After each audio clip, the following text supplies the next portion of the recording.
ह्या उपक्रमाची ज्यांनी या सर्व तरुण मित्रमंडळांनी ज्यांनी सुरुवात केली त्यांचं सर्वांचं मी मनपूर्वक अभिनंदन करतो।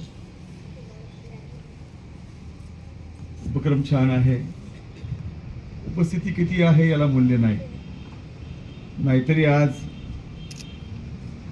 महाराष्ट्रामध्ये गेल्या 18व्या शतकापासून एक बौद्धिक माजुरी निर्माण झालेली आहे, बापाला बाप न म्हणण्याची। त्यामुळे नाराज होण्याचं काही कारण नाही, सुरुवात आहे, निश्चित चांगलं स्वरूप भावी काळात ह्या उपक्रमाला नक्कीच मिळेल। आदरणीय जिगीजी, कुठल्याही कामाची सुरुवात ही अडखळतच होते। मी आजच्या व्याख्यानाची खूप चांगली तयारी करून आलेलो होतो।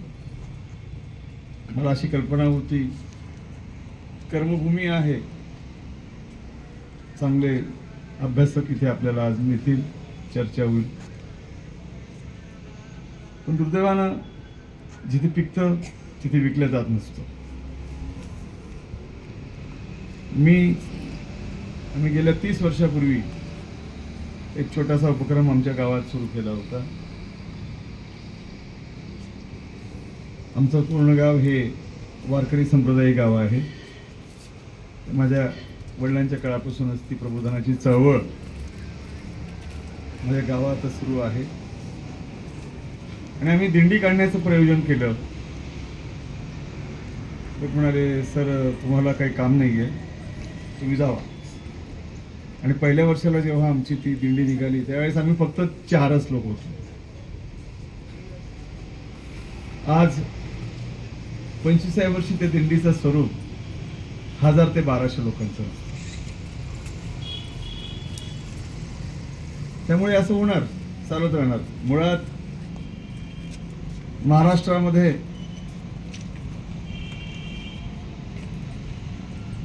प्रबोधनाची एक भली मोठी शोकांतिका तयार झालेली आहे, करण्यात आलेली आहे, तिची पूर्वपीठिका, तीही आपल्या थडग्यावर पाय ठेवून।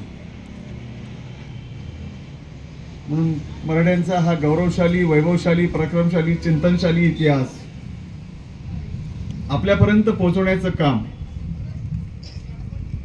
संशोधक आणि संशोधन परिषद आणि विद्यापीठ स्तरीय चाललेल्या मार्गदर्शकांचं आणि संशोधकांचं आहे। मगाशी म्हणालो,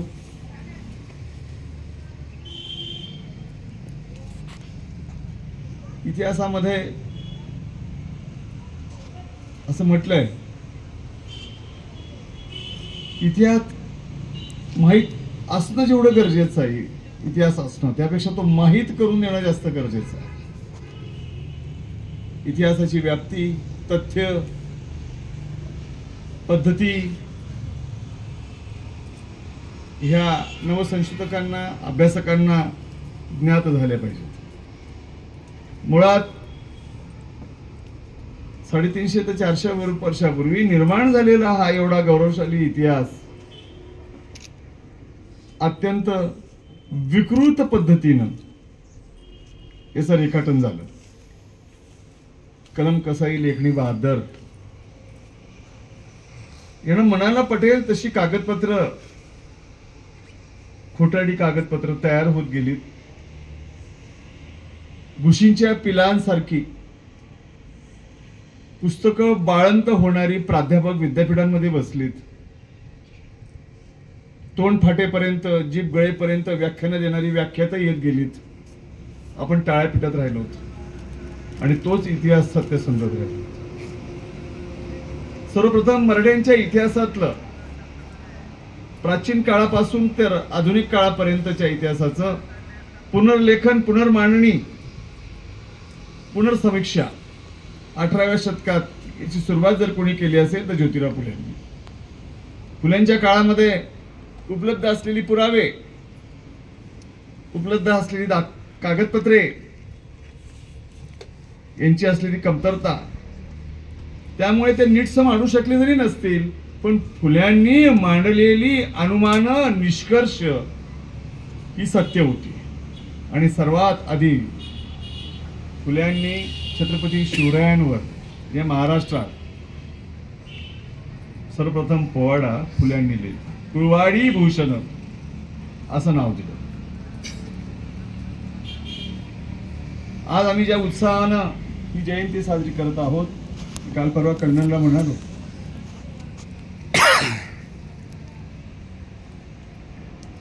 की शिवजयंती उत्सव का साजरा करायचा आणि कशासाठी करायचा. शासनाने सांस्कृतिक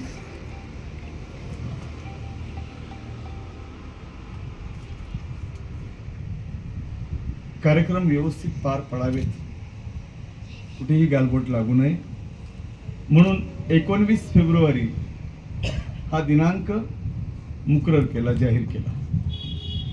शासन सहमत नाही या दिनांकाशी, शासन दिनांकाशी सहमत नाही. 12 सप्टेंबर 2000 मध्ये विधानसभेमध्ये हा ठराव तयार झाला आणि हे 19 तारीख पारित झाली. शिवराय कोणत्या तारखेला जन्माला आले, कोणत्या तिथीला जन्माला आले यात वाद घालण्यापेक्षा शिवराय जन्माला आले हे सत्य स्वीकारलं पाहिजे. आणि त्यांनी इथे प्रखर राष्ट्रवाद निर्माण केला हे दुसरं अंतिम सत्य स्वीकारलं पाहिजे. हे शाश्वत सत्य आहे. ईस्ट इंडिया कंपनीची 1818 मध्ये या देशात सत्ता स्थापन झाली. सर्वात शेवटाला त्यांनी मराठ्यांचं साम्राज्यला स्पर्श केला. कोलकाता सरकारने गव्हर्नरनी यादी प्रकाशित केली 27 नोव्हेंबर 1818 मध्ये. त्यामध्ये आदल्याचे 13 आणि पायल्याचे 15 सटर आणि फटर असे 288 राजांची ती यादी दिली आणि यांचा राजा हा शब्द काढला आणि यांना संस्थानिक हे नामकरण केलं आणि सांगितलं आता एकच राजा आणि एकच राणी, महाराणी व्हिक्टोरिया आणि लॉर्ड पंचक जॉर्ज हाच आता या हिंदुस्थानचा सम्राट आणि तीच आता साम्राज्ञी. तुम्ही सर्वे संस्थानिक. Chief of one branch of the administration, this is the definition of the संस्थानिक. हे मी मांडलेलं नाही, हे गव्हर्नरने सांगितलेलं डेफिनेशन आणि तशा पद्धतीनं त्याने त्यांच्या चर्चा झाल्या यांना काय नाव द्यायचं आणि मग तशा पद्धतीचा ठराव त्याने ब्रिटिश पार्लमेंटला पाठवला, राणीला पाठवला, पार्लमेंट नाही राणीला. कारण ईस्ट इंडिया कंपनी ही राणीची खासगी मालमत्ता आहे, आजही जिवंत आहे. 2-3 वर्षापूर्वीच त्या ईस्ट इंडिया कंपनीचं एक पत्र आमच्या धुळे कलेक्टरला आलं. वा, बिराकसी, नोकरशाही. नोकर आम्ही पण आहोत, नोकऱ्या आम्ही पण करतोय, पण नोकरी कशी करायची त्याचं तथ्य, त्याचं नेपथ्य, त्याचं तंत्र ब्रिटिशांपासून शिकलं पाहिजे. अनेक आक्रमक आले त्या देशात, अनेक आक्रमक आले. इंग्रज, ब्रिटिश हा शेवटचा आक्रमक आहे, पुढे सांगता येत नाही. आर्यांपासून थेट ब्रिटिशांपर्यंत आक्रमण या भूमीवर झाली. जगातल्या 288 देशांमध्ये जगाचा नकाशा जर पाहिला तर भारत हा असा पहिला आणि शेवटचा असा एकमेव देश आहे ज्याच्या वाट्याला 988 वर्षाची गुलामगिरी आलेली आहे.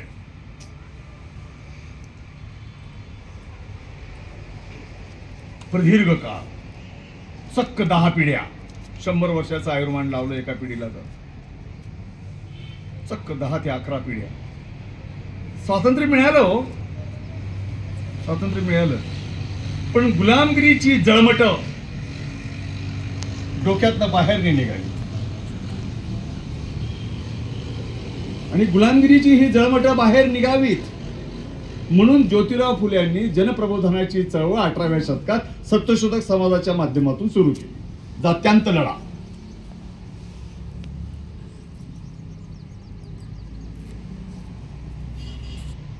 आणि ही चळवळ सुरू करत असताना त्यांना जे अपेक्षित होतं, गौरवशाली, वैभवशाली, पराक्रमशाली प्राच्य काळापासूनचा इतिहास लोकांच्या समोर यावा. ज्योतिराव फुले काही फक्त मराठ्यांच्या इतिहासावर लिहित नाही. ज्योतिराव फुले प्राचीन काळापासून बोलतायत.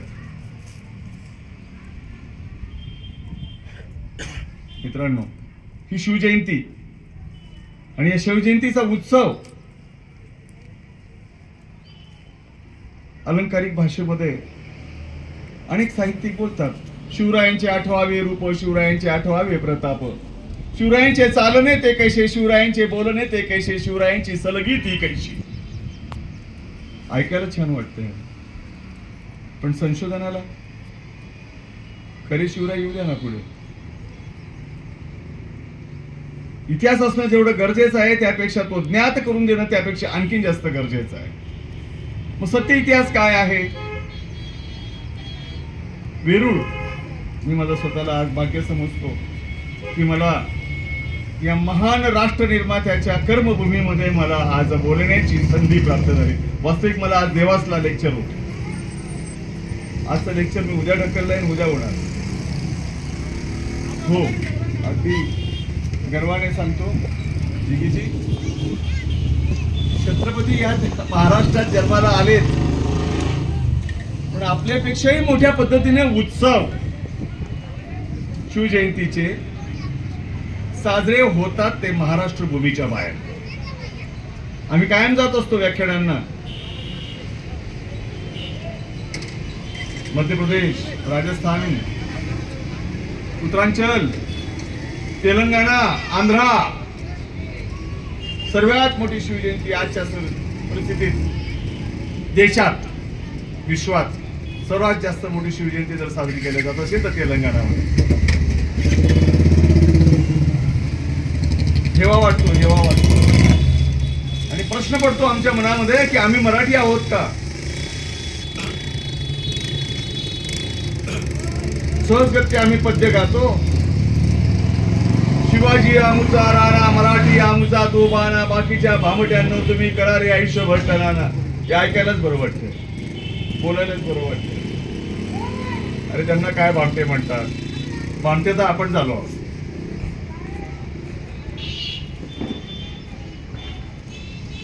त्यांना एकच आहे फक्त की कधी काही आम्ही, आमचा देश, मेरी मिट्टी, मेरा घर, मेरा गाव, मेरा देश महाराष्ट्र था और मैं वहां का मराठा हूं. आम्ही इथे जातीपातीत आहोत. आजही आम्ही तेली आहोत, चौधरी आहोत, कोळी आहोत, नावी आहोत, महार आहोत, सर्व आहोत. आम्ही साभार आहोत, 96 मराठी आहोत, जागीरदार आहोत, वतनदार आहोत, देशमुख आहोत, कुलकर्णी, सरकुलकर्णी, देशपांडा सर्व आहोत आम्ही. पण बाहेर आजही आमची ओळख काय आहे? असे तू हिमाचल, आजही आमची ओळख बाहेर मराठा म्हणून आहे. ही ओळख आम्हाला छत्रपतींनी दिली आहे. छत्रपतींनी ही ओळख आमची करून दिली आहे बाहेर. कोण हो, का असे हो, आपण जर नुसतं म्हणाल महाराष्ट्र असे हो, मराठा हो, बाजूला सरकतो तो. हो, आम्ही सुद्धा अनुभूती घेतोय. ही आमची ओळख कोणी दिली आम्हाला? ही शिवरायांनी दिली आहे. आमची माती, आमची भूमी, आमचं पाणी, आमचं प्रेम, आमचं दगड, आमचं डोंगर, झाड, आमचं दगड, धोंडे, सर्व कशावर प्रेम करायचं हे सुद्धा त्यांनी शिकवलं. छत्रपती शिवरायांच्या भोसले कुटुंबाची ही कर्मभूमी. मला खूप आनंद वाटला आज यायला. ते बाकीचं सोडा, श्रोता काय तर आम्ही त्याला मूल्य नाही देत. आमच्याकडे एक म्हण आहे अहिराणी भाषेत. तुम्हाला अहिराणी भाषा कळते की नाही मला कल्पना नाही. मला जगातल्या सगळ्याच भाषा चांगल्या वाटतात. सगळ्याच भाषा चांगल्याच आहेत, गोड आहेत, हो अगदी मधुर आहेत. अहिराणी भाषेमध्ये म्हटलंय, ज्या बंगीमैन दाना निघावत नाही त्या बंगीले कुटीसन काहीच फायदा नाही. कसाले हात दुखाडा.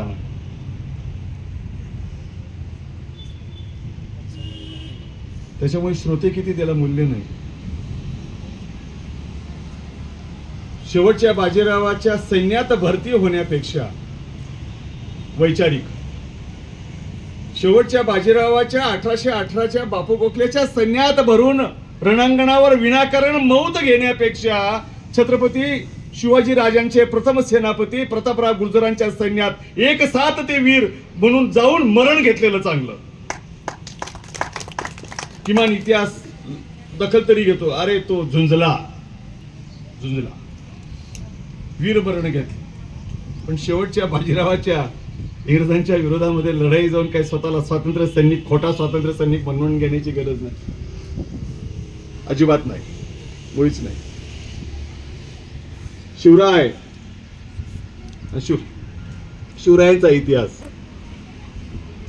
भाषा साहित्य संस्कृती आणि संशोधन परिषद खूप चांगलं योगदान मराठवाड्यासाठी ही परिषद देऊ शकते.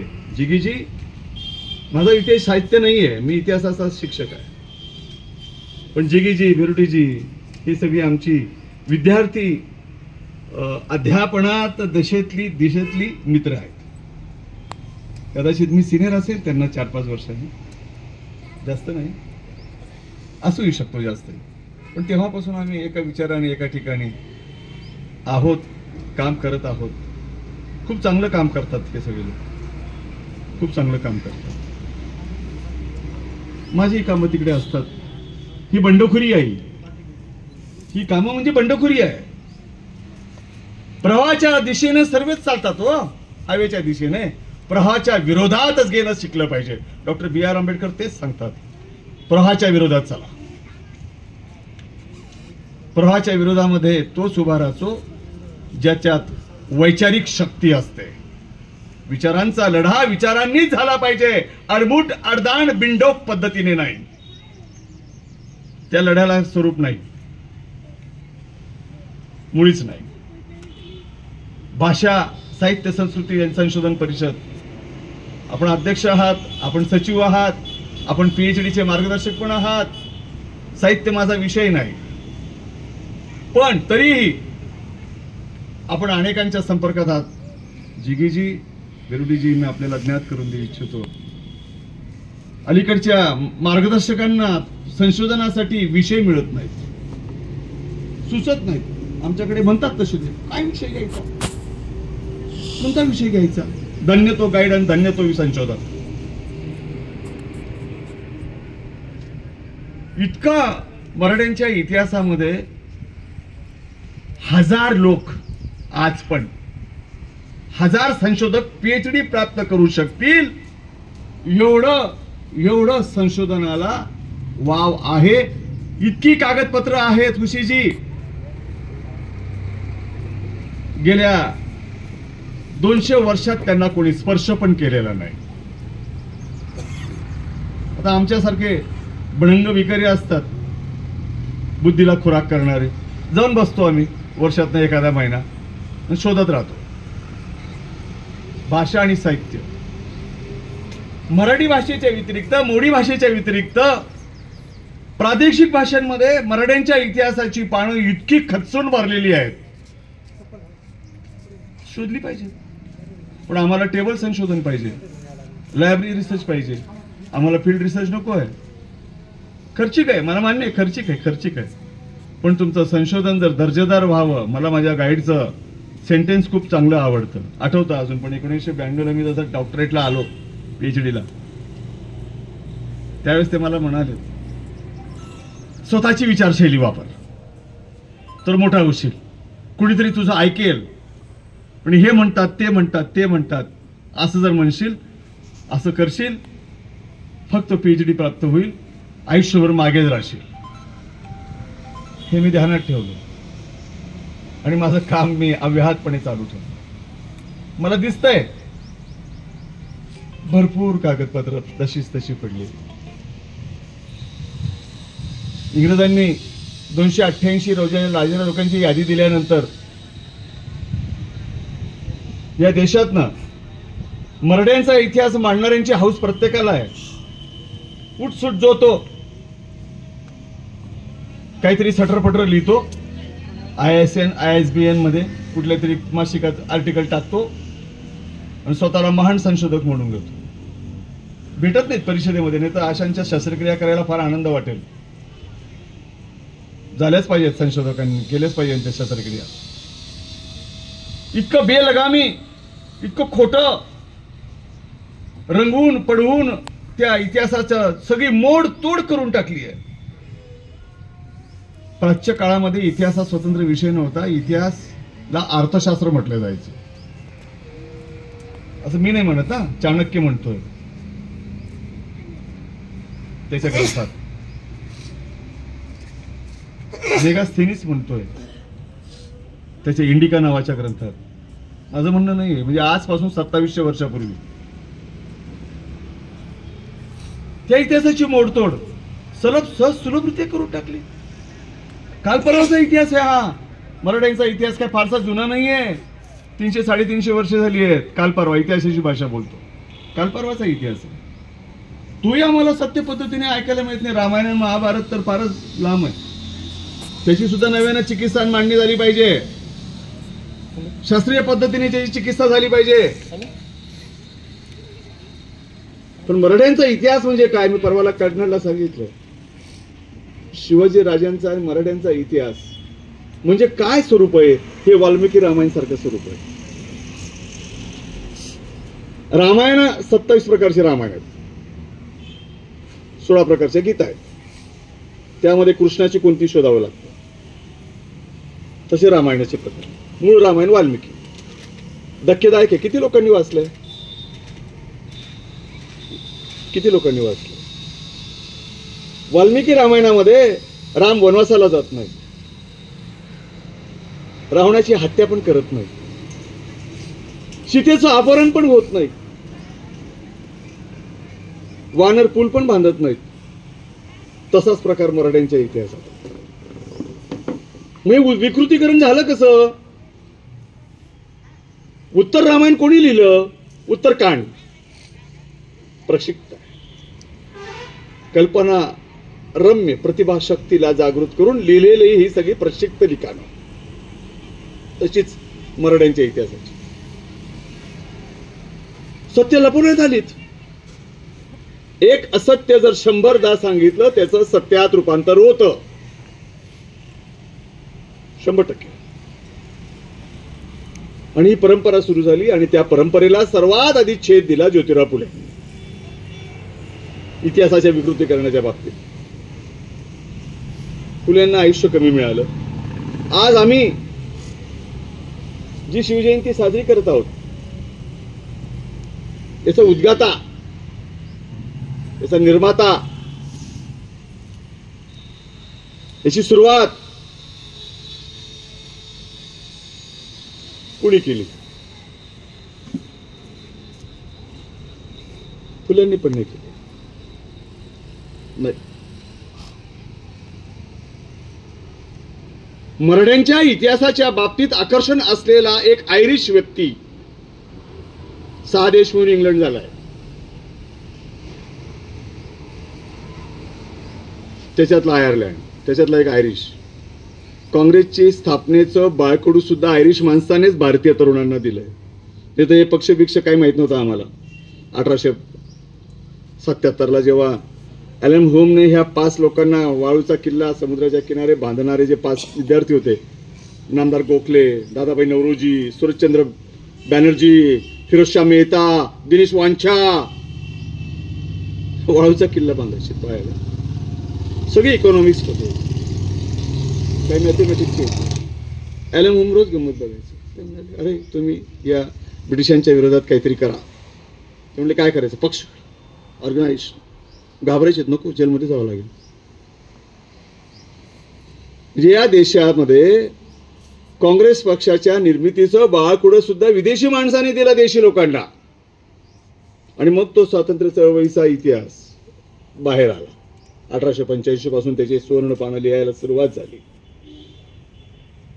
राष्ट्रवाद व राष्ट्रवादाची निर्मिती, नॅशनलिझम, प्राच्य, मध्य आणि आधुनिक इतिहासाच्या या 3 कालखंडातले 6 कालखंड. पाषाणकाळ, धातुकाळ. मध्यकाळाच्या इतिहासामध्ये सर्वात मोठा काळ आहे तो मराठा काळ आहे. ज्याला तुम्ही मोगल काळ म्हणता, तो मोगल काळ नाही, तो मराठा काळ आहे. पराक्रमाचा तेजस्वी पराक्रमाचा, त्याला आम्ही मोगल काळ म्हणतो. आणि सध्याचा आधुनिक काळ. मध्यकाळामध्ये 980 वर्ष गुलामगिरी राहिलेल्या या देशाच्या बुरसटलेल्या मानसिकतेचा पहिल्यांदा जर कोणी छेद दिला असेल, त्या गुलामगिरीला छेदण्याचा, आणि राष्ट्रवादाची पहिल्यांदा संकल्पना कोणी जर मध्यकाळाच्या इतिहासामध्ये मांडली असेल तर ती छत्रपती शिवाजींनी. नुसतेच ते नव जलसेना आरमारचे निर्माते नाहीत, ते भारतीय राष्ट्रवादाचे जनक आहेत. शिवराय राष्ट्रवाद त्यांनी तयार केला.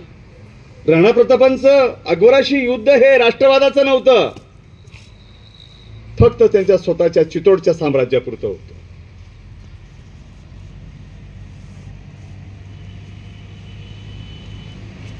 पानिपताच्या दुसऱ्या युद्धाच्या पत्रांमधली चिकित्सा करा. सदाशिव भाऊ अमरशाह अब्दालीला युद्ध नको आहे म्हणून तो चर्चेला बोलवतो, कारण त्याच्या देशात बंडाळी सुरू झाली आहे. आणि त्यावेळेस सदाशिव भाऊ त्याला म्हणतो, छत्रपतींचे शब्द आहेत हे, आमच्या देशाचा कारभार पाहण्याचा अधिकार तुम्हाच कोणी दिला? आमचे घर आम्ही चालू शकत नाही काय? थोरल्या साहेबांचे विधान. थोरले साहेब म्हणजे कोण? छत्रपती. पेशव्यांच्या काळामध्ये छत्रपतींना थोरले साहेब हे नाव आलंय कागदपत्रात. छत्रपतींनी वयाच्या 10व्या वर्षी हा प्रश्न विचारला इथल्या समाजनेत्यांना, आमच्या देशाचा कारभार करण्याचा अधिकार यांना कोणी दिला? आमच्या देशाचा कारभार आम्हीच करू. प्रखर राष्ट्रवाद.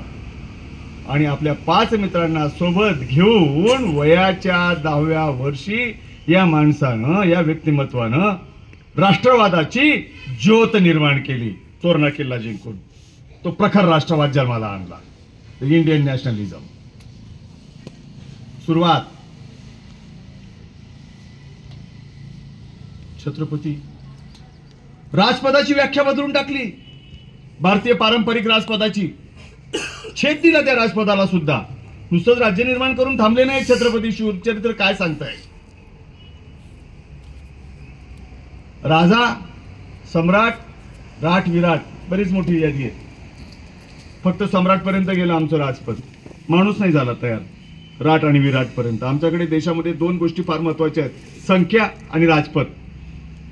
आम्ही जगातल्या कोणत्याही श्रीमंताची संपत्ती मोजू शकतो भारतीय वरती, त्याला फक्त संख्या ज्ञात पाहिजे.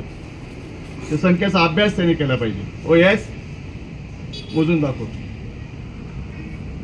पण फुकटात नाही मोजणार. अर्धी देऊन टाक भारताला, मग मोजेल तरच देईल, नाही तर नाही.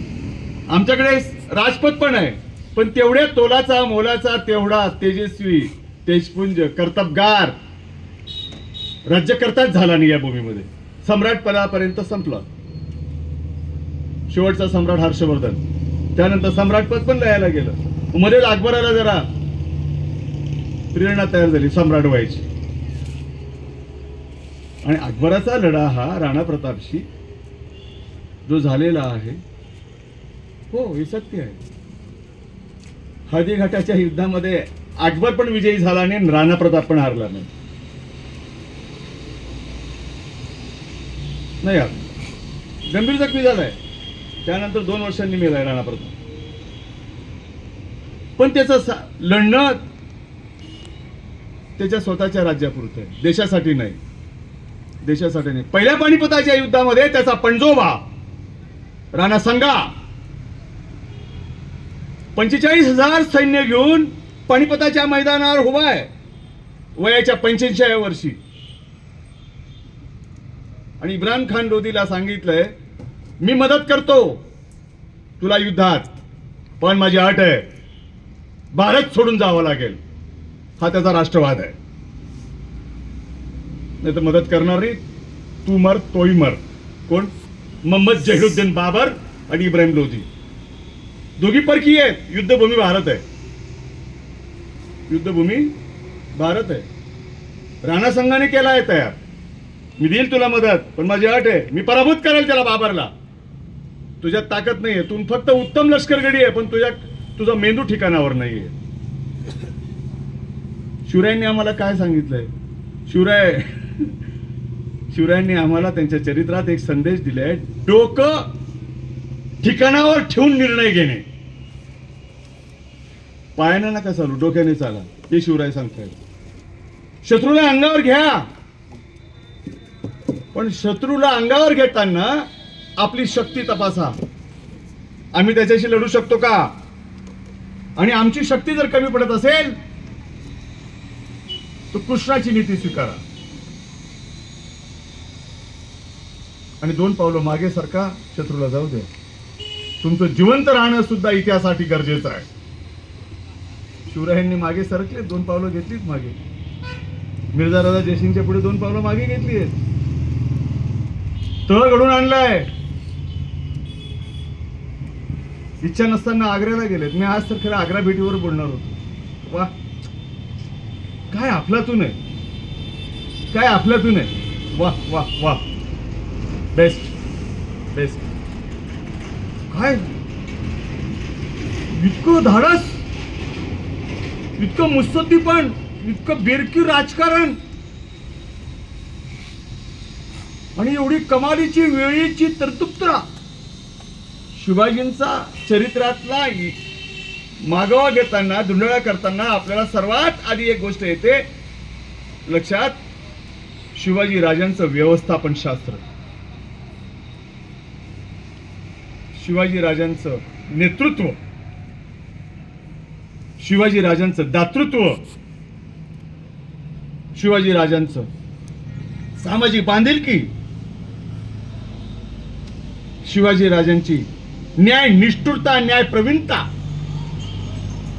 ही चरित्रातनं आपल्याला मार्गदर्शक तत्वे आहे.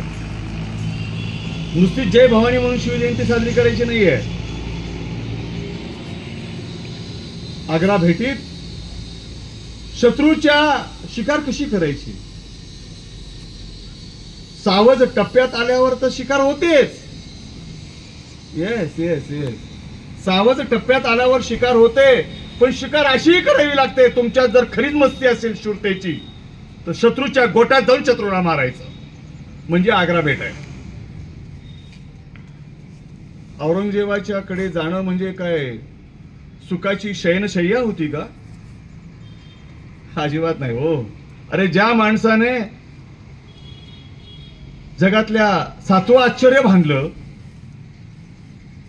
बायकोच्या प्रेमाच्या प्रित्यर्थ, त्या बापालाही त्याने कैदेत टाकलं. प्रकांड पंडित असलेला भाऊ दारा, ज्याला बापाने हयातीतच होणारा बादशाह म्हणून घोषित केलं होतं, त्या दाराचे पण त्याने 27 तुकडे केले, पाठ पाठ पाठ.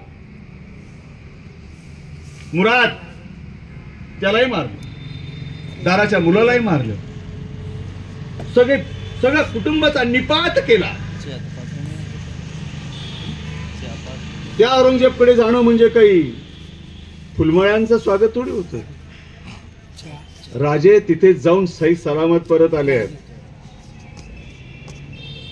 सोपं नाही, फार मोठं धाडस. Time management. राजांनी त्यांच्या आयुष्यात वेळेला खूप किंमत दिली आहे. इतकी किंमत दिली आहे की त्यात प्रशासन,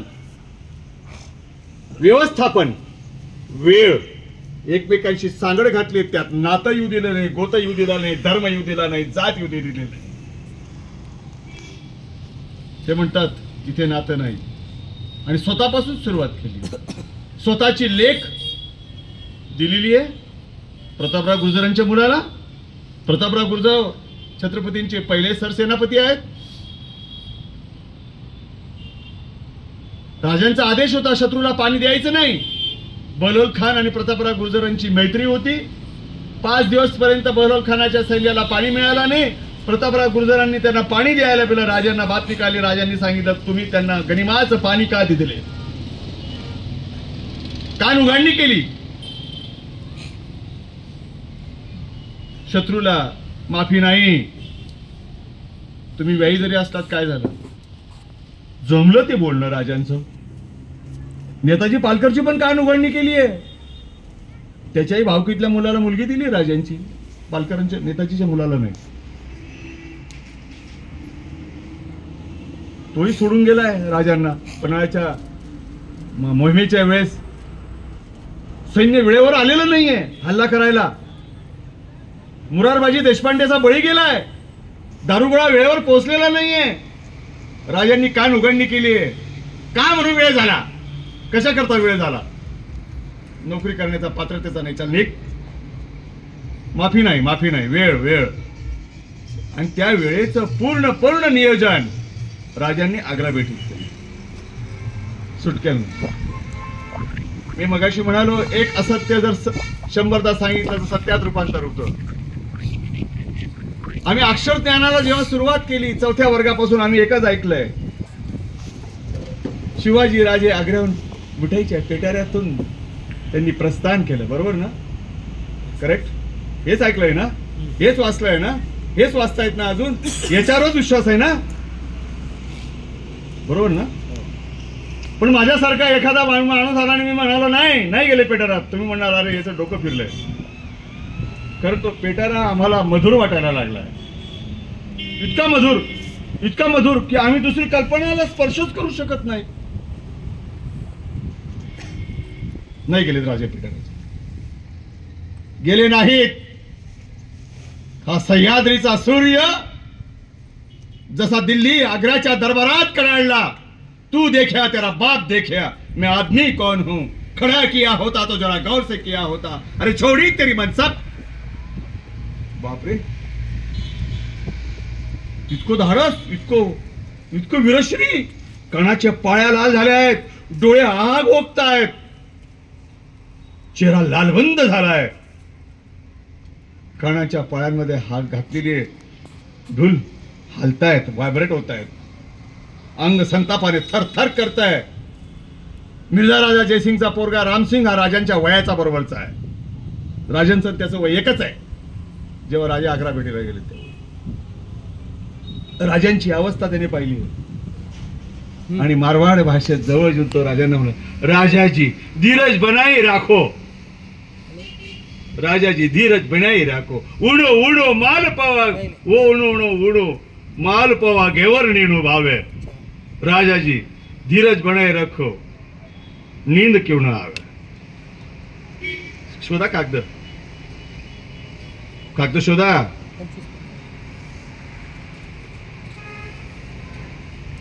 राजे तापलेले आहेत, संतापलेले आहेत.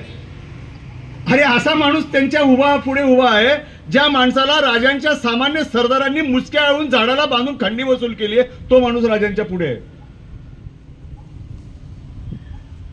औरंगाबाद मध्ये राहतात शिवराय संभाजीनगर मध्ये.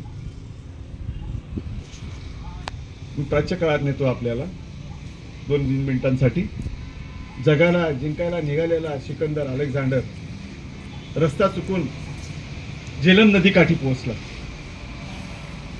आणि त्या काळाचा या देशाचा सार्वभौम राजा धनानंद याचा मांडलिक राजा पौरसशी त्याचं युद्ध झालं. राजा पौरस याचं वय त्यावेळेस 87 वर्षाचं आहे आणि अलेक्झांडर हा 19 वर्ष पूर्ण करून 20व्या वर्षात पदार्पण केलेला आहे. आणि 37 देश त्यांनी युरोपातले जिंकलेले आहेत. 38वा देश जिंकायला तो भारताला आलाय. कारण लहानपणी त्याच्या शिक्षणाने जगातला पहिला इतिहासकार हिरोडोटस ज्याने इतिहास लिहायला सुरुवात केली प्राच्य काळात, त्याने त्याला सांगितलं होतं पश्चिमेला सोन्याची चिमणी उडणारा देश आहे.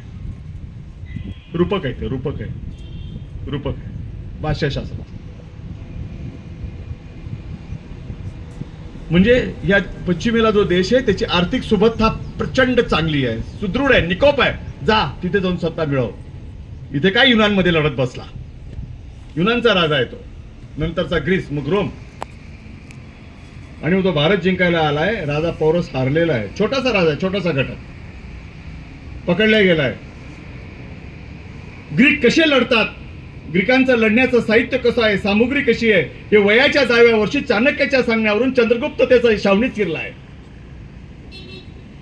आणि पकडला गेलाय. भारताचा भावी सम्राट. इतिहासाची पानं कशी शोधायची. राजा पौरसानं बाणेदारपणानं उत्तर दिलंय. एक राजा दुसऱ्या राजाशी जसा व्यवहार करतो तसा व्यवहार कर. सोडून दिले त्याला. राजे पण राजेच होते. संभाजी राजे पण राजेच होते. आजही भारतातला गरीबीतला गरीब माणूस, दरिद्र रेषेखाली जगणारा माणूस सुद्धा ॲल्युमिनियमच्या भांड्यात जेवत नाही. जेवतो का आम्ही लोखंडाच्या पॉलिश केलेल्या भांड्यात जेवतो. स्टील, लोखंड चुंबक चिटकतं त्याला, पण ॲल्युमिनियमच्या भांड्यात जेवत नाही. राजे संभाजी राजांनी संतापात ओला कपडा पिळावा पाणी काढण्यासाठी धुतलेला असा.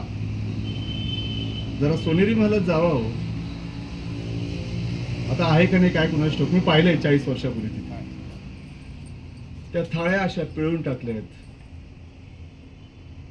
घेऊन जा, कुठल्याही गामाला घेऊन जा, बाटाला घेऊन जा. आधुनिक पैलवान सरळ कर म्हणा, हाताने नाही होणार. पाणी पिण्याचे गडबे म्हणजे लोटे, तांबे असे बुक्की मारून बसून दिलेत. एकाच बुक्कीत. राजा आहे तो. बाल संभाजी वयाच्या 9व्या वर्षी आग्रा भेटीमध्ये गेलेले आहेत आणि राजांना विचारत आहेत, छत्रपती तुमच्या आमच्यासाठी छत्रपती आहेत. घरामध्ये ते आबासाहेब आहेत त्यांच्या मुलांसाठी. आबासाहेब, इथले दिवे पिवळे का? इथल्या दिव्यांचं तेल पिवळं का? बालमनाला प्रश्न पडलेला आहे. वाघाच्या घरात वाघच जन्माला आला, शिळी मेंढी नाही आली. यायला पण नको. इतिहासाचं विकृतीकरण, अर्थकरण आहे तिथे, अर्थशास्त्र. आमचे दिवे दगडाचे का? संभाजी राजांचा दुसरा प्रश्न आहे आबासाहेबांना. आमच्या दिव्यातलं तेल निळं का? दगडाचं वैशिष्ट्य आहे, तेल टाकलं तर दिवा तेल प्राशन करतो. विशिष्ट प्रकारचे तेल टाकली तर. निळं तेल ते वनस्पतीच आहे. हिंगोरा, निरगुडी वगैरेचे तेल आहेत ते. त्याच्यापासून दिवा प्रज्वलित होत आहेत. इकॉनॉमी आहे. अरे जिथे खाण्याचं तेल उपलब्ध नाही तिथे या दिव्यांना तेल कुठून टाकणार उजेडासाठी? जिथे अंगावर घालायला दागे नाही तिथे सोन्याचे दिवे कुठे लावणार? तिसरा प्रश्न आहे संभाजी राजांचा. एवढं सर्व यांच्याकडे कसं काय, आपल्याकडे का नाही? राजांनी एकच उत्तर दिलंय, ते सर्व आपलं आहे. ते सर्व आपलं आहे आणि ते आपल्याला मिळवायचं आहे. आपलं म्हणजे पैसा कुणाचा होता? भारतीयांचा होता. संपत्ती कुणाची होती? भारतीयांची होती. आणि त्याच्यावर मस्ती कुणाची होती? मोगलांची होती, सुलतानांची होती. अहमद शाह अब्दालीने काय केलं दुसऱ्या पानिपतात? कुतुबुद्दीन ऐबक, मोहम्मद घोरी पासून तर थेट दुसऱ्या पानिपतापर्यंत जो मोगलांचा वारसदार होता फर्रुखशियार, त्याच्यापर्यंत जी संपत्ती गोळा झालेली होती ती सर्व संपत्ती त्याने दिल्ली खोदून काढली. गुडघ्याबरोबर, कमरेबरोबर अख्खी दिल्ली खोदली. अगणित संपत्ती घेऊन गेला तो इथून. इतकंच नाही, बादशाच्या बहिणीला दिगंबर अवस्थेत मायनस टेम्परेचर असलेल्या बर्फाच्या लादीवर झोपवलं. तिच्याकडे होता नकाशा तो संपत्तीचा. मोगलांनी लपवलेली 500 वर्षापासूनची संपत्ती. 500 वर्षापासूनची संपत्ती सगळी खोदून काढली. बघा, येणारा मुसलमान, राज्यकर्ता मुसलमान, शिक्षा खाणाराही मुसलमान, कुठेच नाही हा हिंदू. क्रूर शिक्षा दिली तिला. तिच्या गुप्त भागात चटणी टाकली त्याने. असं मी नाही म्हणत, अकबरनामा म्हणतो. कागदपत्र बोलतात, पंचनामा इन्व्हेस्टिगेशन रिपोर्ट सांगतात त्यावेळेचे. तेव्हा ती कबूल झाली की संपत्ती इथे. तेव्हा नकाशा दिला तिने. बादशाच्या बहिणी सगळी दिल्ली खोदून टाकली. प्रचंड अगणित संपत्ती घेऊन गेला अहमद शाह. आता तुमच्या हातात मोबाईल आहे, जग सगळं त्या नेटवर्क मध्ये उघड आहे. जरा सर्च करा अहमद शाह अब्दालीची समाधी आणि त्या समाधीवर लिहिलेले नावं वाचा. अफगाणिस्तान, उझबेकिस्तान. जसं आम्हाला छत्रपती शिवराय आज महाराष्ट्रात प्रिय आहेत, तसं अफगाणिस्तानच्या तरुणांना अहमद शाह अब्दाली भयंकर प्रिय आहे. शिवराय, मरड्यांचा इतिहास, वेरूळ, मूळ हे भोसले घराणं. मी आले आले चौकशी केली की हे गाव कुठं आहे. भोसले वेरूळचे नाहीत, भोसले चाकसमानचे आहेत. वेरूळची पाटीलकी त्यांनी विकत घेतली, वेरूळला कर्मभूमी केली. मनकर्णजी म्हणजे उर्फ मालोजी यांनी शेती व्यवसाय सांभाळून पैसे जमवलेत. ही पाटीलकी विकत घेतली निजामशाहकडून आणि तदनंतर जलक्रीडा करत असताना चाकसमानच्या सरोवरात, तलावात ते मरण पावले. त्यांचा मुलगा बाबाजी पिताश्रय गेल्यामुळे आई घेऊन त्यांना वेरूळात आली. याचं कागदपत्री नाव आहे एरूळ. ए एडक्याचा मात्रा आहे त्याच्यावर. बाबाजी पोरसौदे होते. 5 वर्षाचे असताना वडील वारलेत, बाबाजी भोसले. आणि मग मुलुकगिरी करायला बाहेर पडलेत आणि इथून पुन्हा ह्या पाटीलकीवर पुन्हा संपत्ती उभी केली कष्ट करून. आणि आजचा बारामती ह्या भागामध्ये 3 गावांच्या पाटीलक्या विकत घेतल्या. पाटस, देऊळगाव आणि अजून एक कुठलं गाव जीती. बाबाजी वारल्यानंतर पुन्हा लेकरांना घेऊन आई इथे वेरूळात आल्यात, मालोजी आणि विठोजींना घेऊन. मुलं जोपर्यंत तयार होत नाही तोपर्यंत त्या पुन्हा वेरूळात राहिल्यात. पुन्हा मुलं तयार झाल्यानंतर मग मुलं नशीब आजमावण्यासाठी मालोजी आणि विठोजी निंबाळकरांकडे नोकरीला गेले. निंबाळकर काय करत होते? निंबाळकर कोणाचे सरदार नव्हते, ते पुंडाई करत होते. पुंडाई मराठी भाषेचे साहित्यक आहेत. पुंडाई म्हणजे काय?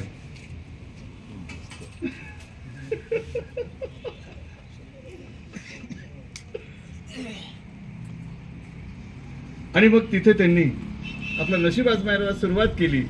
आणि पुंडाई करत असतानाच लांबवर होत होती पुंडाई, तिथे जवळपास होते, लांबपर्यंत जायची ती मुलुकगिरी करायला पुंडाईची. त्यासाठी सैन्य लागायचं, पराक्रमी माणसं लागायची. मग यांच्यासारखी दुसरी पण पुंडाईखोर होते. मग या पुंडाईखोरांचा बंदोबस्त करण्यासाठी आदिलशहाने सैन्य पाठवलं आणि या कोल्हापूरच्या रंकाळा तलावामध्ये वनगोजी निंबाळकर स्नान करायला उतरले. आणि आदिलशहाच्या फौजा तिथे येऊन पोहोचल्यात. आणि वनगोजींना वाचवण्याचं काम आपलं नैतिक कर्तव्य आहे, मालकाच्या प्रती असलेली श्रद्धा म्हणून हातात फिरंगा घेऊन, शस्त्र आहे फिरंगा, अंगात रण वीरश्री संचारली मालोजींच्या आणि विठोजींच्या. आणि आदिलशहाच्या एकाने भाला घेतला आणि एकाने फिरंगा घेतला. मालोजी फारच शस्त्र निपुण होते, वय कमी होतं, 17-18 वर्षाचं. आदिलशाही सैन्याला जागेवरच थांबवलं आणि मालकाला वाचवलं. त्यांच्या पराक्रमाच्या बातम्या मालकर्णकडे जी पाटीलकी करत असताना, येरूळची पाटीलकी करत असताना शंकर चौधरी जात नाही हा, मध्ययुगीन काळातला प्रशासकीय पद आहे, हिशोब लेखा करणारा. त्याने निजामशहाला सांगितलं आपल्या साम्राज्यातील पाटीलकी असणाऱ्यांची नातू पराक्रमी आहेत, सेवेत घेतले पाहिजेत, सेवेत दाखल केले पाहिजेत. माणसांचा वाणवा होता आणि मालोजी आणि बिटोजींना पत्र झाली, निंबाळकरांशी विचारपूस झाली, जावं का, आणि निंबाळकरांनी त्यांना मान्यता दिली आणि निजामशाहकडे आले. आणि निजामशहाने त्यांना 1500 स्वारांची सरदारकी दिली आणि इथून त्यांचा उत्कर्ष सुरू झाला. मालोजी राजे, बिटोजी राजे.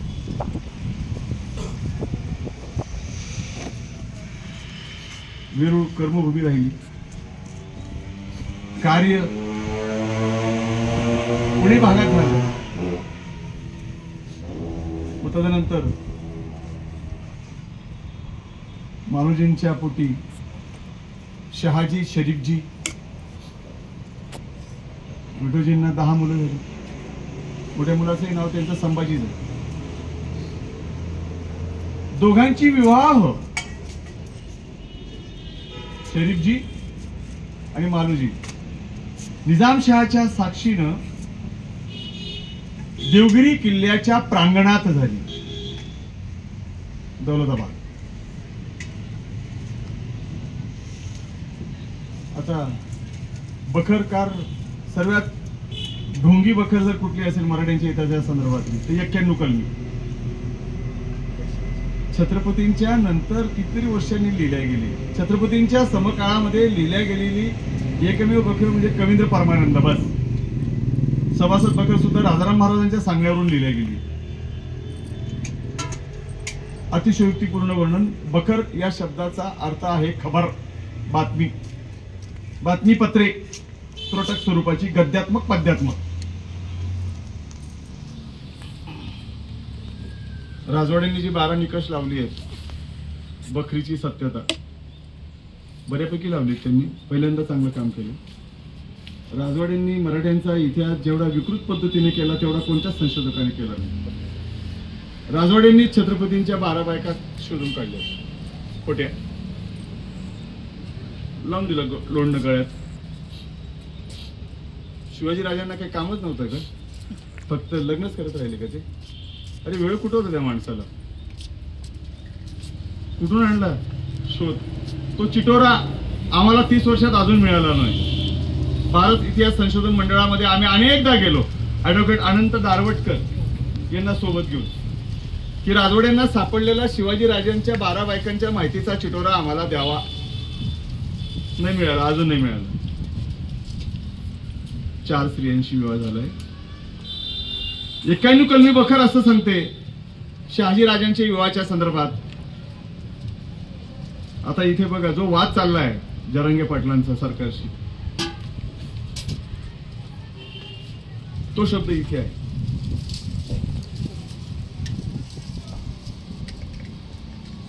उमाबाई उर्फ दीपाबाई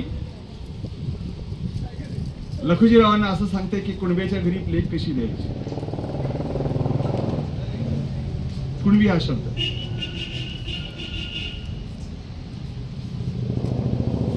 आता मुळात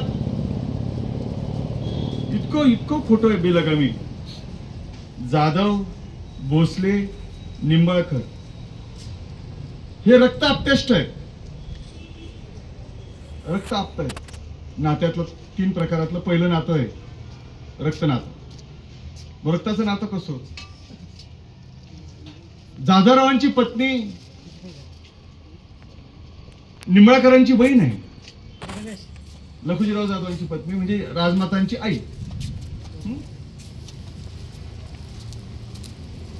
निंबाळकरांची बहीण मालोजी राजांची पत्नी आहे. ओके, म्हणजे भोसले काय झाले? निंबाळकरांचे जावई झाले. जाधव काय झालेत? त्यांचे मेवणे झाले. मग यांना ते कसं काय कमी लेखतील?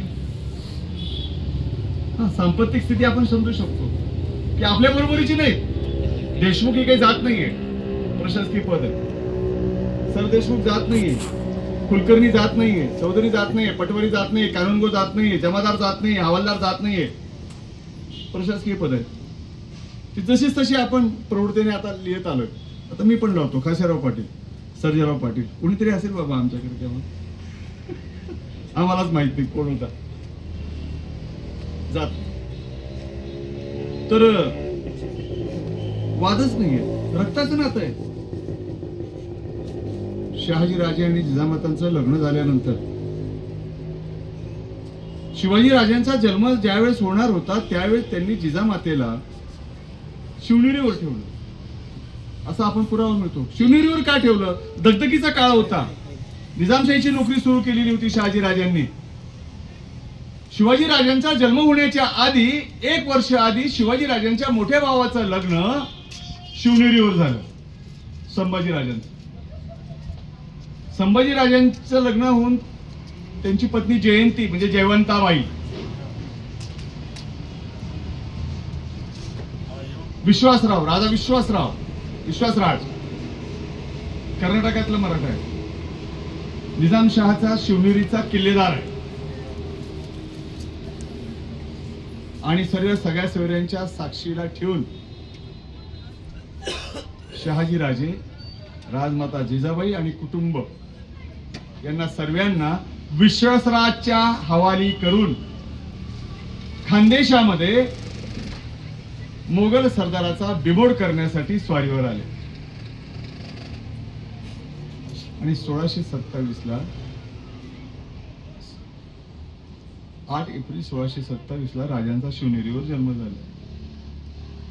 नातं बघा. त्याच विश्वासरावची बहीण शहाजी राजांची पत्नी शरीफजी राजांची, शहाजींचे लहान भाऊ. त्याच विश्वासरावांचा भाऊ सिद्धोजी याच्या मुलाची मुलगी शी पुन्हा शिवाजी राजांनी नातं केलं. एकमेकांमध्ये एकमेकांची नात्यांची गुंतवणूक आहे. आणि मग शिवनेरीवरून 36 गावांची जहागीर राजांच्या वडिलांना प्राप्त झाली. आणि 36 गावांचा कारभार पाहण्यासाठी वयाच्या 10व्या वर्षी शिवराज पुण्यात आले.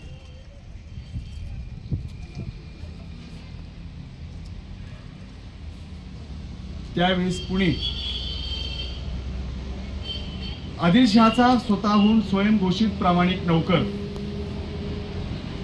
दादोजी कोंडदेव याच्या सांगण्यावरून मुरार जगदेव, आदिलशहाचा एककाचा दिवाण आणि एक प्रामाणिक सरदार, यांनी पुणे शहर जाऊन बेचिराग केलं. आणि पहार ठोकून, म्हणजे त्यावेळेचं पुणे म्हणजे सध्याची शुक्रवार पेठ, बस तेवढंच. आणि जमिनीवर पहार ठोकून, गाढवाचा नांगर फिरून जमिनीवर पहार ठोकली आणि एक फाटलेलं वाहन पारीवर उलट टांगलं, म्हणजे ओसाड केलं. कसबा ओस केला असा शब्द आहे. कसबा ओस केला. आणि त्या ओस झालेल्या कसब्यावर पुन्हा लोकवस्ती करण्याचं काम धाडस राजमाता जिजाबाई आणि शिवरायांकडे आलं. आणि वयाच्या 10व्या वर्षापासून शिवाजी राजांचं प्रशासन सुरू झालं. वयाच्या 10व्या वर्षी. वयाच्या 11व्या वर्षी न्यायदान प्रक्रियेमध्ये रांझ्याच्या पाटलाने एक असहाय्य, शोषित, वंचित, पीडित स्त्रीवर अत्याचार केला म्हणून त्याला हातपाय तोडण्याची शिक्षा राजांनी दिलेली. आणि इथून न्यायप्रविष्ट ही त्यांची मुद्रा प्रकाशित झाली. आणि मग त्यावेळेस दादोजी कोंडदेव आणि छत्रपती शिवराय दूरदूरपर्यंत संबंध नाही.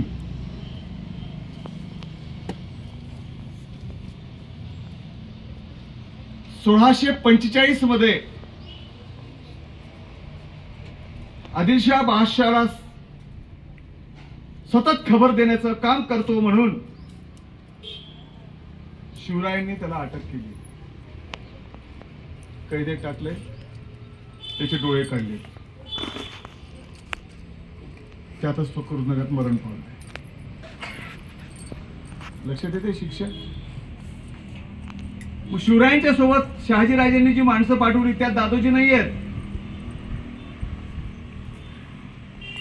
दादोजी जुन्नर शिवनेरी या भागातला सगळा महसूल गोळा करून स्वतःहून आदिलशहाच्या खजिन्यात टाकून येत होते. आणि आपल्या दरबारी असलेला सरदार शहाजी याचा मुलगा पुंडाई करतो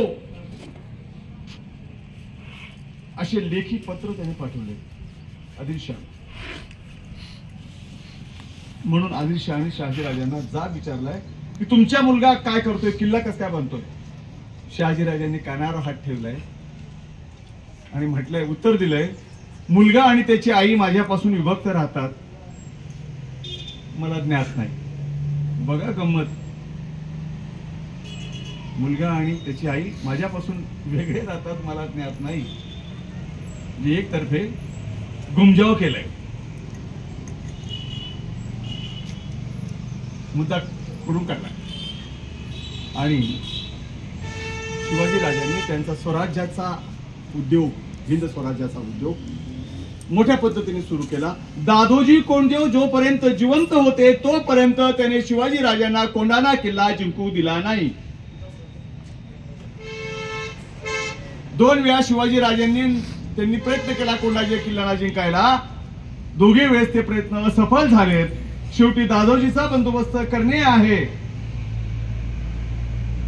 असं पासलकरांना शिवरायांनी सांगितलं, बाजी पासलकरांना. आणि मग पासलकरांच्या माध्यमातून कोंढाजींची अटक झाली, त्यांचे डोळे काढले आणि मग कोंढाणा किल्ला स्वराज्यात दाखल झाला.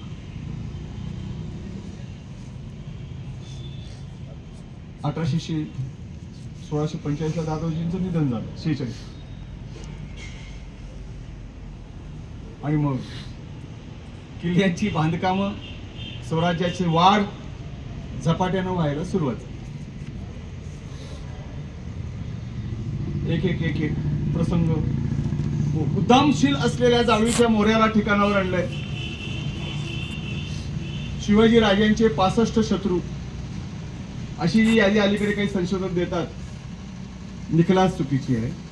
ही सगळी 65 जी माणसं आहेत यादीतली, ही 5ही शाळांमध्ये कुठे ना कुठे नोकऱ्या करत होती. आता ज्याच्याकडे नोकरी करताय त्याचा झेंडा धरून त्यांना कारवाई करणं भाग आहे. मोरे कोणाचे नोकर होते? आदिलशहाचे नोकर होते.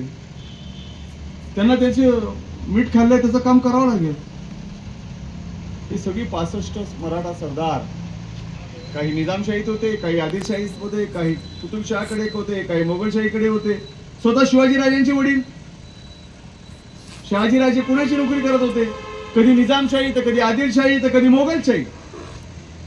लखुजीराजे जाधव कधी निजामशाही तर कधी आदिलशाही तर कधी मोगलशाही. सतत नोकऱ्यांचे स्वरूप बदलले. जिकडे जास्त गाव जागिरीचे मिळतील तिकडे ओढा होता. ही सगळी 65 लोक कुणाकडे तरी कोणाकडे नोकऱ्या करत होते. आणि या सर्व लोकांना टिकावर आणण्याचं काम शिवाजीराजांनी केलं. शिवाजीराजांच्या आयुष्यातला अर्धा वेळ बाह्य नोकरी करणाऱ्या सर्व सरदारांना वटणीवर आणण्यातच गेलाय. त्यातला जावळीचा चंद्रराव मोरे, जेधे, कान्होजी जेधे, ज्याची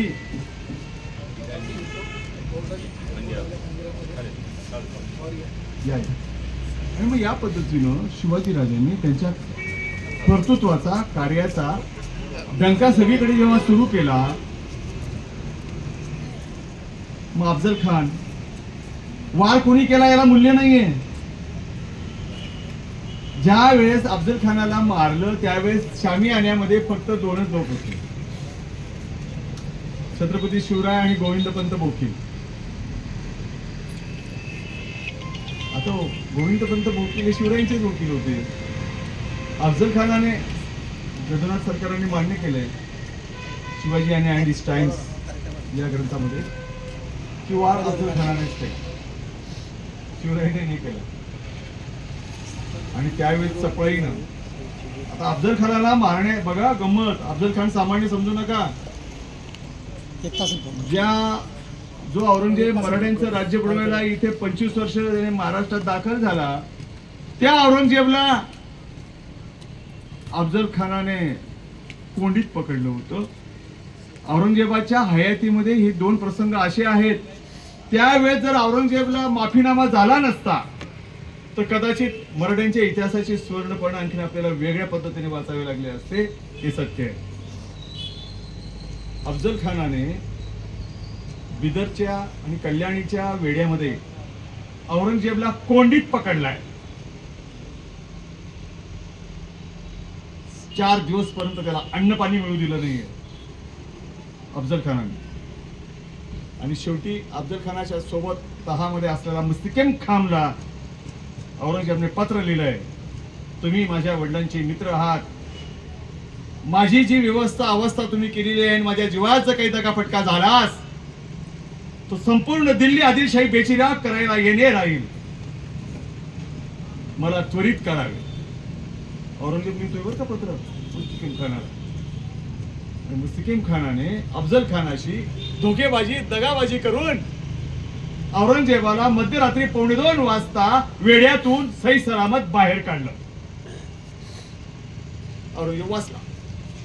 पण ही बातमी दुसऱ्या दिवशी जेव्हा अफजल खानाला कळाली, तो सरळ हत्यार घेऊन बडी बेगम साहेबांकडे गेला की याने अशी धोकेबाजी केली. शत्रू पळाला आणि मुस्तकीम खानाला विजापूर शहराच्या दरवाजावरच त्याची हत्या करण्यात आली. दुसऱ्याच दिवशी अफजल खान शत्रूला माफ करत नव्हता. मी जाऊन आलोय त्याच्या गावात अफजलपूरला. 4 वर्षापूर्वी गेलो होतो. त्याच्या वारसदारांनाही भेटलो, त्याचा वारस तक्ताही पाहिलाय, त्याची वंशावळ पाहिली आहे, त्याच्या बायकांच्या कबरी पण पाहून आलो. तो एक आणखी मुद्दा आहे. अफजल खान शिवाजी राजांनुसार पानिपत करायला येत असताना 63 बायकांना त्यांनी ठार केलं. 63 कबरी आहे, एक अर्धवट अपूर्ण आहे. मग मी तिथे विचारलं त्याच्या मुलाला, त्याच्या वारसदाराला, ही कसं काय अपूर्ण? ती पळून गेली म्हणाले, म्हणून ती अपूर्ण. मग 62 कबरीत 62 बायकांना मार. म्हणजे बायका कोण? या सगळ्या गुलाम झालेल्या केलेल्या स्त्रिया, ॲब्सेनियन्स वगैरे वगैरे. याच्यात तो श्री सौंदर्याचा उपासक होता. आणि त्याला जसं नेपोलियनला वाटायचं की जगातली सगळी सुंदर वस्तू ही पॅरिसमध्ये आली पाहिजे, तसं त्यालाही वाटायचं की जगातल्या सगळ्या सुंदर स्त्रिया ह्या माझ्या जनानखान्यात. त्याला बराच शब्द आहे, विसरून गेलो मी. नाही, ह्या अशा स्त्रिया ठेवण्याचा एक स्वतंत्र कक्ष असायचा. तो अजान काय काहीतरी असं हराम मध्ये ठेवलेलं.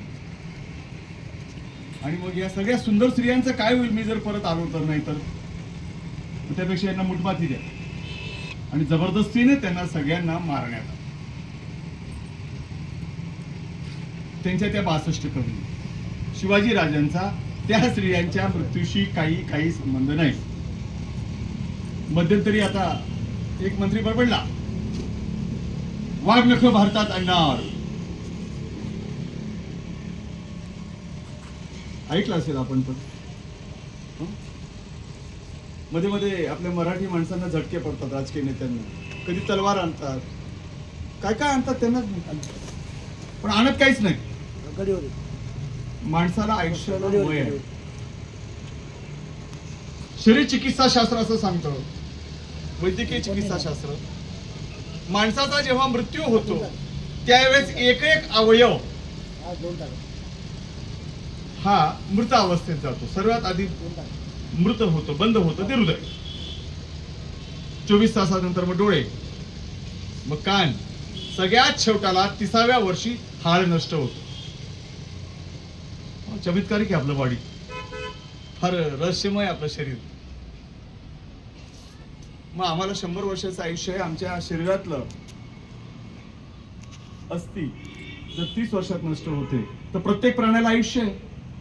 वाघाचं आयुष्य 20 वर्ष आहे, घोड्याचं आयुष्य, बैलाचं आयुष्य, गाईचं आयुष्य 20 वर्ष आहे. कारण त्यांचा प्रसव कालावधी जो आहे तो सारखा आहे. पुरुष मानव जातीच्या प्रसव कालावधीशी ते पण संबंधित आहे. 9 महिने 9 दिवस. मग नख आज अफजल खानाला जाऊन मारून या घटनेला किती वर्ष झाली? 350 पेक्षा अधिक. माणसाच्या शरीरातलं हाड 30व्या वर्षी नष्ट होतं, तो वाघाचं नख किती वर्षी नष्ट होईल? चिकित्सा करायची राहील का ते 350 वर्षात? मग आमचा महान मंत्री कुठून वाघ काढणार होता? कुठून आणणार होता? शक्य आहे? आम्ही लगेच शिवाजीवर असलेल्या प्रेमापोटी लगेच टाळ्या बसतो. वाघनख आयडियाच तीच आहे ना, कारण तो महान पराक्रम आहे, सोपा पराक्रम नाही तो. हो येस येस येस, ते दैदिप्यमान पराक्रम आहे तो. म्हणजे अशी अनेक कथानकं. शिवाजी राजांनी वयाच्या 10व्या वर्षी आपल्या सैनिकांना आदेश दिलाय, परमुल्खात स्वमुल्खात परमुल्खात मोहिमेस गेलियास. प्रणव देशपांडेंनी जी 22 पत्रकं महसुलाच्या संदर्भात प्रकाशित केली, त्या 22 पत्रांमधला हा एक तजुर्बा आहे. वयाच्या 10व्या वर्षी सैनिकांना आदेश दिलाय, परमुल्खात स्वराज्यात मोहिमेस गेलियास, स्वधर्मीय परधर्मीय श्रीस कोशिश न देणे, दिलियास देहांत प्राचित्त शिक्षा घेणे राहील. हा शब्द 3दा आलाय मराठ्यांच्या इतिहासामध्ये. शिवरायांनी वापरलेला शब्द पुन्हा तुकारामाच्या मुलाने सांगितलेला आहे, आणि तोच शब्द पुन्हा नारायणराव पेशवेच्या हत्येच्या वेळेस राघोबा दादावर ठपका ठेवला गेला, आणि त्या प्रकरणाचा निवाडा करत असताना रामशास्त्री प्रभूंनी न्याय निवाडा पत्रामध्ये स्पष्ट केलेलं आहे, नारायणराव पेशवेंची हत्या राघोबा दादांच्या सांगण्यावरूनच झाली. म्हणून हे न्यायालय रामशास्त्री प्रभूंनी असे जाहीर करतात की राघोबा दादा पेशवे, राघोबा बल्ला पेशवे यांना देहांत प्राचित्त शिक्षा घेणे राहील. आणि त्यांनी अरण्याचा रस्ता दाटला. 3 वेळा आलाय. तुकारामाच्या मुलाने पण ती मागणी केली. ती कागदपत्राचा धुंडाळा झालाच नाही. तुकारामाच्या मुलाने सुद्धा शिवाजी राजांच्या न्यायालयात त्याची मागणी केली आहे, माझ्या वडिलांची हत्या करणाऱ्या माणसाला देहांत प्राचित्त शिक्षा देणे राहील. उघडे, स्पष्टपणे उघडे, दडदडीत खून आहे, दडदडीत खून. कुठे गाळा झाली ती कागदपत्र? कुठे दडलीत? का लपवण्यात आली? कशी काय लपलीत? शोधा, येऊ द्या तर खरं. दूध पाणी का पाणी. मिर्झा राजा जयसिंग, शिवाजी राजे कोणालाच आठवत नाहीत, म्हणून शिवाजी राजांनाही वरचढ चढेल, कोंडीत पकडू शकेल असा सेनानी आता पाठवावा लागेल. कारण त्याच्या सासऱ्याची आणि मामाची शाहिस्ते करण्याची पण पटपटीची केली. औरंगजेब पुन्हा दुसऱ्यांदा वाचला आहे. ग्वाल्हेर जवळच्या गावाजवळ असलेल्या युद्धात लाल मालावर ज्यावेळेस हल्ला झाला आणि ज्यावेळेस त्या घोड्याला सोडून शिवाजी राजे निघाले, त्या घोड्याच्या नजीक ज्याने छावणी टाकली तो जसवंत सिंग, मिर्झा राजा जयसिंगचा कट्टर शत्रू मनातला, याने त्याला जिवंत सोडलं. कारण मिर्झा राजा जयसिंग बादशाह होण्याच्या स्पर्धेमध्ये औरंगजेबकडे होता, तर जसवंत सिंग दारा शिकोहकडे होता. जसवंत सिंगला शाहिस्ते खानने औरंगजेबच्या पक्षात आणलं, म्हणून जसवंत सिंगवर औरंगजेबचा विशेष कटाक्ष आहे. मिर्झा राजा जयसिंग हा 3 पिढ्यांपासून मुघल राज्यकर्त्यांचा इमानदार नौकर म्हणून त्याची प्रतिमा होती. वयाच्या 16व्या वर्षी 8व्या वर्षी मनसबदार झाला. वयाच्या 16व्या वर्षी काबूल, कंदाहार, उझबेकिस्तान, त्याच्यानंतर बलुचिस्तान वगैरे वगैरे वगैरे भागामध्ये हा तिथे मुर्दुमकी करायला गेला. मोगलांचं तिथे साम्राज्य निर्माण केलं. परत आला तेव्हा 56 वर्षाचा होता. आशिया खंडातला क्रमांक 1चा सेनानी म्हणून त्याचं नाव होतं. 56 युद्धांमध्ये विजय मिळवलेला होता. कुठलंच युद्ध पराभूत झालेलं नव्हतं. अतिशय शांत राहायचा, बोलायचा, मृदभाषी होता. तोंडात साखर, डोक्यावर बर्फ ठेवून काम करायचं. राजकारणाला मुत्सद्दीपणाची, बेरकीपणाची जोड दिलेली होती. राजकारणाचे डावपेच कसे टाकायचे अत्यंत तरबेज होता. इतकंच काय, आग्रा भेटीच्या वेळेस, आता शिवाजीराजे आहेत ते लोखंडाचे फुटाणे खाल्लेला माणूस, मिर्झा राजा जयसिंगने काय कोंडीत पकडलं, त्यांनाच कोंडीत शिवाजीराजांनी पकडलं होतं. आग्रा जातो मी, जोपर्यंत सुखरूप परत येत नाही तोपर्यंत महाराष्ट्र भूमीमध्येच राहायचं. जर माझ्या जीवास काही झालं, सैनिकांना सांगून ठेवलं होतं, याला नव्याने दिल्ली दिसू देणे नाही. 13 जुलै 1666 रोजी औरंगजेबाचं मिर्झा राजा जयसिंगला पत्र आहे, ब्राणपूर मुक्कामी. शिवाजीच्या बाबतीत काय निर्णय घ्यावा असं पत्र मिर्झा राजा जयसिंगला औरंगजेबचा. म्हणजे शिवाजीला कुठली शिक्षा द्यायची याच्या बाबतीत औरंगजेब सुद्धा निर्णय घेऊ शकत नव्हता, असं त्या पत्रातनं मतीचा अर्थ निघतो. आग्रा भेटीमध्ये शिवाजी राजांनी वेळेचा आणि व्यवस्थापनाचा उत्कृष्टरित्या वापर केला. एकदम अफलातून. पर्शियन, मारवाड आणि मिर्झा राजा जयसिंगचे जे आग्रा दरबाराशी जे पत्रव्यवहार झाले, त्यांच्या नोकरांशी जे पत्रव्यवहार झाले, त्यांच्या मुलांशी जे पत्रव्यवहार झाले, त्याच्यातनं ती सगळी माहिती प्राप्त होते, मराठी कागदपत्रांमधून नाही. उत्कृष्ट नियोजन, उत्कृष्ट प्रशासन, वेळ कशी साधायची, नजर कैदेत पडल्यानंतर राजांच्या पूर्त लक्षात आलं होतं की आता आपल्याला परत महाराष्ट्रात जाता येणार नाही. इकडनं जाताना 350 सैनिक राजांनी सोबत घेतलेले होते.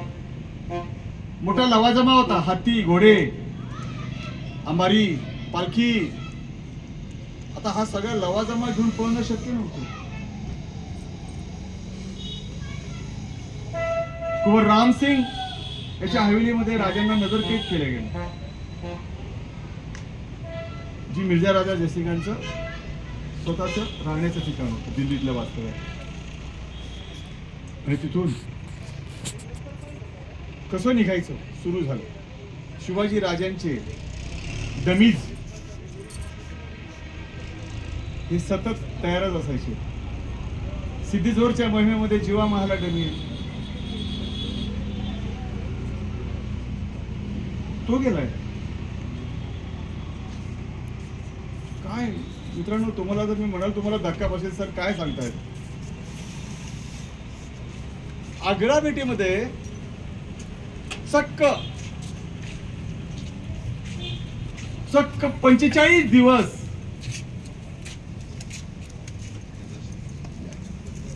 चक्क 45 दिवस राजांचा प्रति डमी नजर कैदेत होता. 45 डेज. तोपर्यंत राजे ब्रहाणपूरला पोहोचले होते. 45 दिवस पर्यंत शिवाजी राजांचा नकली माणूस समजू नये. मोगल आमदानीला आणि प्रशासनाला या हातावर दिलेल्या तुरी आहेत. आपल्या उत्कृष्ट व्यवस्थापनाचं हे उत्कृष्ट नमुना आहे.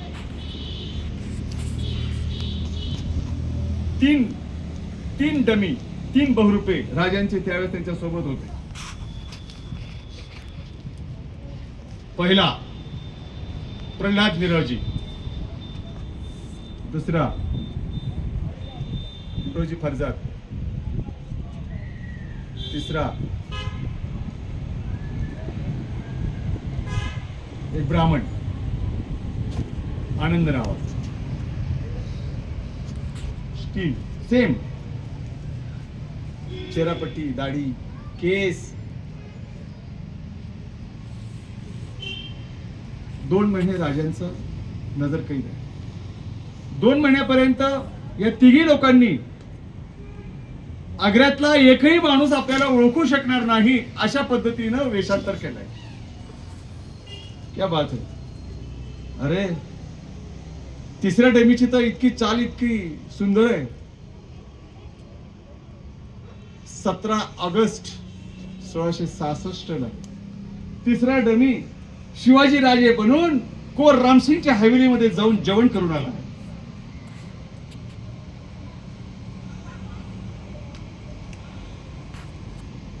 आणि 8व्या तारखेला 17 तारखेला सर्वांनी कोर रामसिंगची हवेली सोडली आहे. 17 तारखेचा अख्खा दिवस अख्खी रात्र आणि मग 18 ऑगस्टला सिद्दी पोलाद खान, रामकिशन, जयकिशन, बन्सी जोशी यांचा जो पहारा राजांच्या शयनकक्षाच्या बाहेर होता, यांना 17 तारखेला सकाळी पहाटे उठून हिरोजी फर्जतने सुकामेवा मागितला. साक्षी झाल्यात औरंगजेबच्या समोर. किशनलाल साक्ष देतोय. आलमगीर पहिल्या प्रहरीमध्ये शिवाजीने आमच्याकडनं सुकामेवा मागितला. 17 तारखेच्या पहिल्या प्रहरी म्हणजे सकाळी, म्हणजे पहाटे 3:30-4 वाजता. आणि मग तो एका अंगावर भिंतीकडे तोंड करून चादर उडून झोपला. हिरोजी फर्जत ना मताने नंतर पाहिला.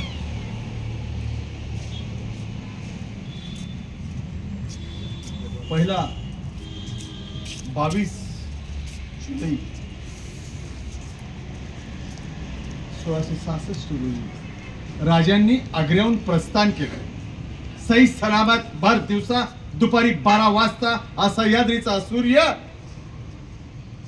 मुंगी शिरणारणी अशा बंदोबस्तातनं उघड छाती काढून बाहेर निघालाय.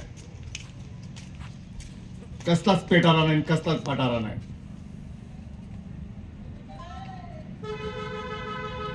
त्यासाठी 2 महिने आधीच नियोजन केलेलं आहे.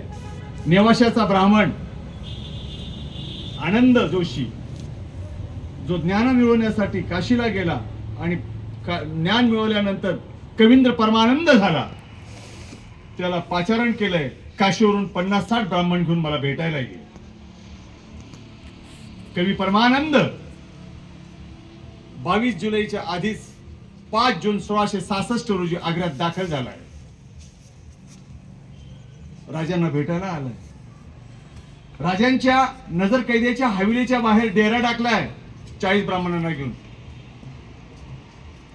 कुंवर रामसिंग एवढी माणसं का आलीत बघा. आता पारा कसा आहे. कुंवर रामसिंगचा हवेलीला, सिद्दी पोलाद खान याचा हवेलीच्या बाहेर दुसरा पारा. तिसरा पारा कुंवर रामसिंग आणि सिद्दी पोलाद खान याचे सैनिक व्यवस्थित पहारा करतायत का नाही यावर लक्ष ठेवायला औरंगजेबचं गुप्तहेर खातं आणि औरंगजेबचं गुप्तहेरच्या खातं व्यवस्थित काम करताय का नाही हे पाहण्यासाठी सुरतहून खास मागवलेले औरंगजेबच्या बहिणीचे गुप्तहेर.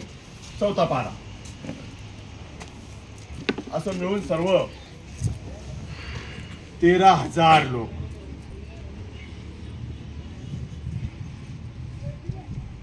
आणि 13,000 लोकांमधून राजे बाहेर निघाले. धाडस, मुत्सद्दीपण. आणि इतकंच नाही, काही वेळेस मोठ्या लोकांना विनोदाच्या फिरक्या घ्यायची सवय येते. राजांनी मध्ये मोगली प्रशासकीय अधिकाऱ्यांच्या फिरक्या घेतल्या आहेत. नरवरच्या घाटीत फिरकी घेतली. तशी नोंद आली, तसं पत्र पाठवलं. पंचनामाचा नोंद जशी तशी आली औरंगजेबकडे. खोटे दस्तावेज केले. अमीन खान लष्कर प्रमुख याची मोहर, शिक्का, परवाना या राज्यातून त्या राज्यात, त्या राज्यातून त्या राज्यात जाण्यासाठी परवाने लागायचे, म्हणजे परमिट. सही शिक्के नव्हते.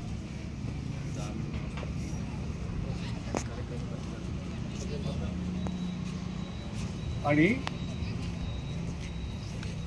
22 जुलै 1666 हा दिनांक राजांनी आग्र्याहून प्रस्थान करण्यासाठी निवडला.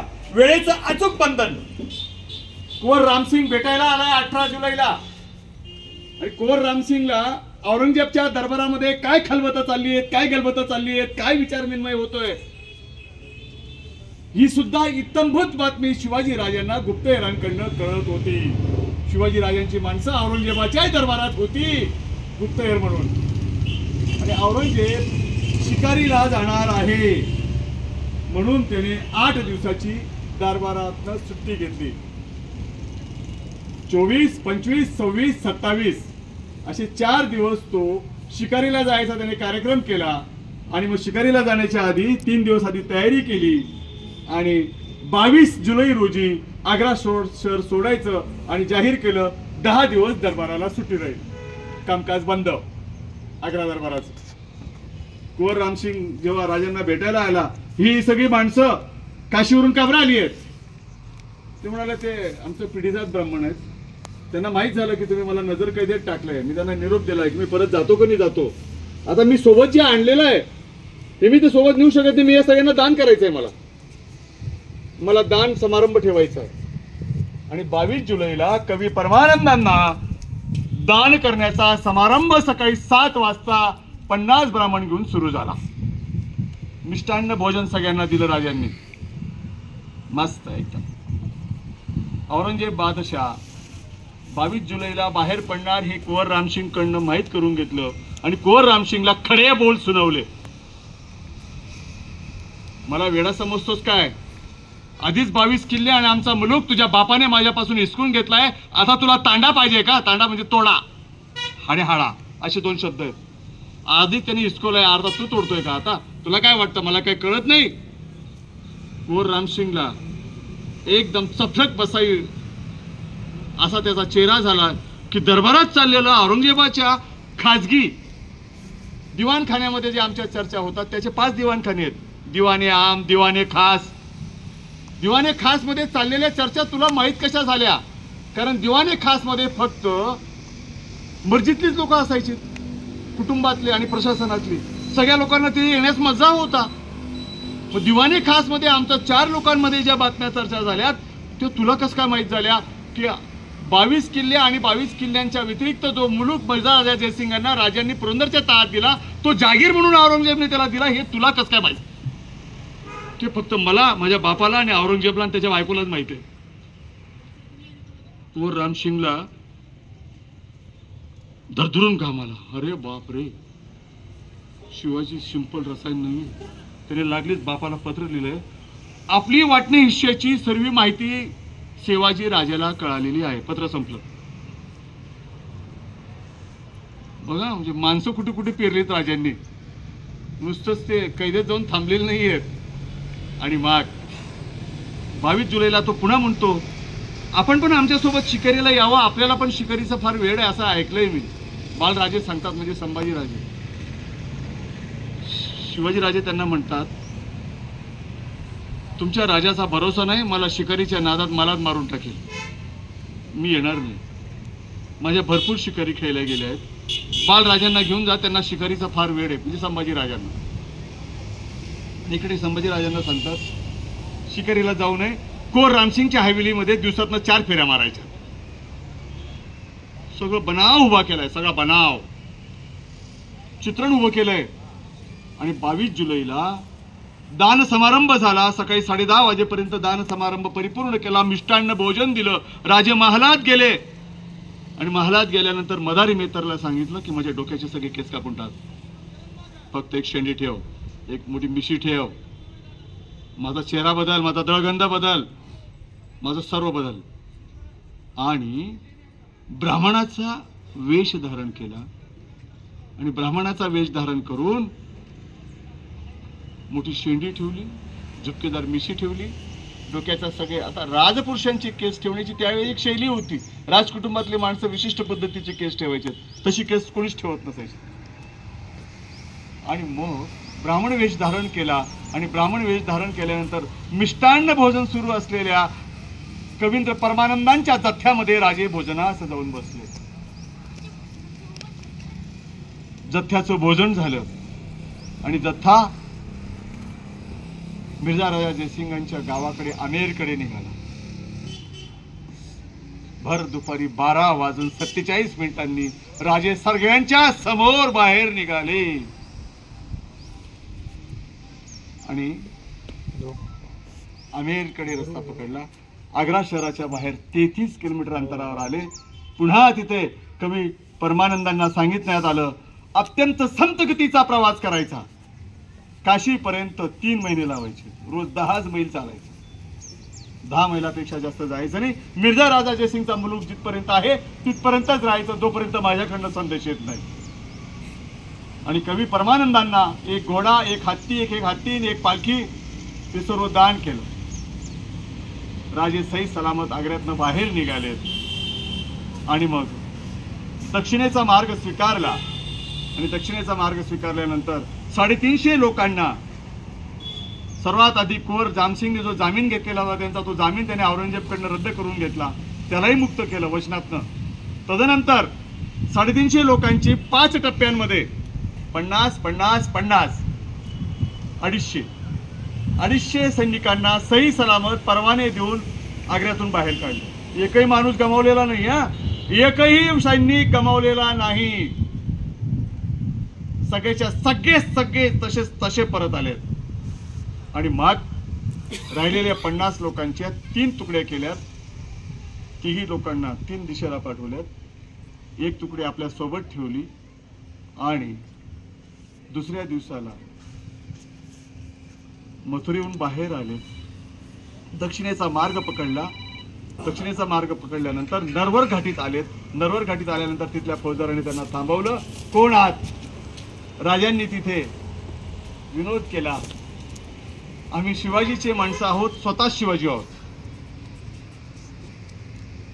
अमीन खानाचे दस्तावेज दाखवलेत आणि राजे सही सलामत नरवर घाटीतनं बाहेर निघाले आणि सरळ ग्वाल्हेर, झुलवानिया, खंडवा असा मार्ग करत करत करत 45व्या दिवशी ब्राणपूरला पोहोचले. ब्राणपूरहून जळगाव, एरंडोल, धुळे, मालेगाव, कळवण, चांदवड करत किल्ल्यावर पोहोचले. मनोहरगड 46व्या दिवशी संभाजीराजांना आणण्याची जबाबदारी आता डमी शिवाजींचं काम सुरू झालं. राजे तर गेलेत.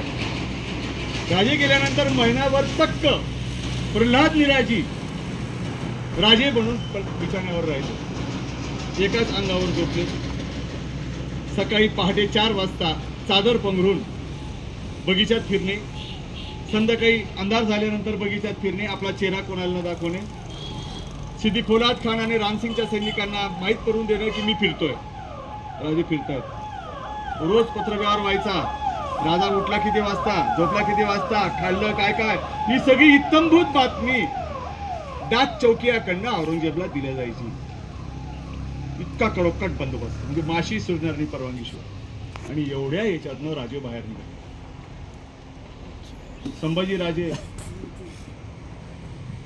17 तारखेला 16 ऑगस्टलाच बाहेर आलेत. मथुरा गेलेत.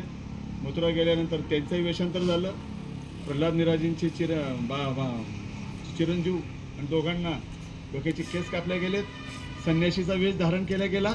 राजे मथुरेला थांबले नाही. एकच पुरावा आहे त्या संदर्भातला, तोही अस्पष्ट आहे. आणि तेही सुखरूप चांदवडच्या किल्ल्याला आलेत आणि तिथून मग रायगडला गेलेत. इतकं रोमहर्षक पर्व. आणि आपण त्या रोमहर्षक पर्वाची मांडणी मिठाईच्या पिटाऱ्यातून गेले. चौकशी सुरू झाली. 18 तारखेला कोणीच सापडलं नाही. हवेलीचा चप्पा तपासला गेला आणि सांगितलं की शिवाजी कुठे गेला. सिद्दी फौलाद खानाला विचारला गेला कुठे, गायब झाला, अदृश्य झाला, त्याला जादू येते. दर्दीने गडप झाला. आणि सगळ्या साक्षी पुराव्या तयार झाल्या. काय रे तू किती वाजता पाहिलं, काय रे तू किती वाजता पाहिलं, तू किती वाजता बघितलं, तू यांना केव्हा जाताना पाहिलं.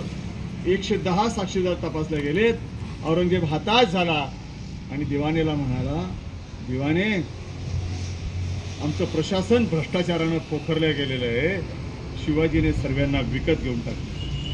हो येस, शिवाजी राजांनी तिथून कर्ज काढले 66,000 मिर्झा राजा जयसिंगकडूनच. हुंडी ब्राणपूरला कॅच झाली आहे 66,000ची. राजांच्या माणसांनी रोख पैसे मिर्झा राजा जयसिंगला दिले. म्हणजे त्यावेळीची हुंडावं एक आर्थिक व्यवहार कसे होत होते बघा. राजांनी तिथे हुंडी लिहून दिली म्हणजे चेक, आणि तो इथे ब्राणपूरला कॅश करून दिला. ते पैसे परतीच्या प्रवासाला तजवीज काय त्याची सुद्धा राजांनी सोय केली आणि राजे सही सलामत आग्र्याहून परत. आता बघा आल्यानंतर सगळं महाराष्ट्र दुःखात होता. जेव्हा एखाद्या माणसाचा अपघात होतो आणि शरीर छिन्न विछिन्न होतं आणि छिन्न विछिन्न झालेल्या शरीराला ओळखणं दुरापास्त होतं, त्यावेळेस पोलीस क्रिमिनॉलॉजी गुन्हेगारी शास्त्र, शरीर चिकित्सा शास्त्र इतिहासाचे विषय 2 लोकांना विचारतात. मृत झालेल्या व्यक्ती, पत्नी आणि जन्मदात्री.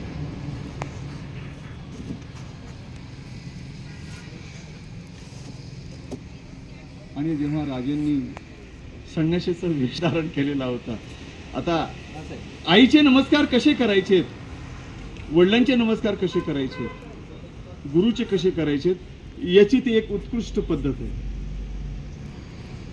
राजांचा राजमाता जिजाबाईंच्या नमस्काराची एक पद्धत होती. आम्ही आमच्याकडे हिंदू धर्म पद्धतीनुसार आम्ही साधूला पाय पडू देत नाहीत, संन्याशाला पाय पडू देत नाहीत, आम्ही त्यांचे नमस्कार करतो. संन्याशांनी जेव्हा राजमातेंच्या पायावर लोळण घेतली, वाकले, जिजाबाई मागे सरकले. अरे संन्याशी कसं काय नमस्कार करतो? झटकन पावलं मागे झाली.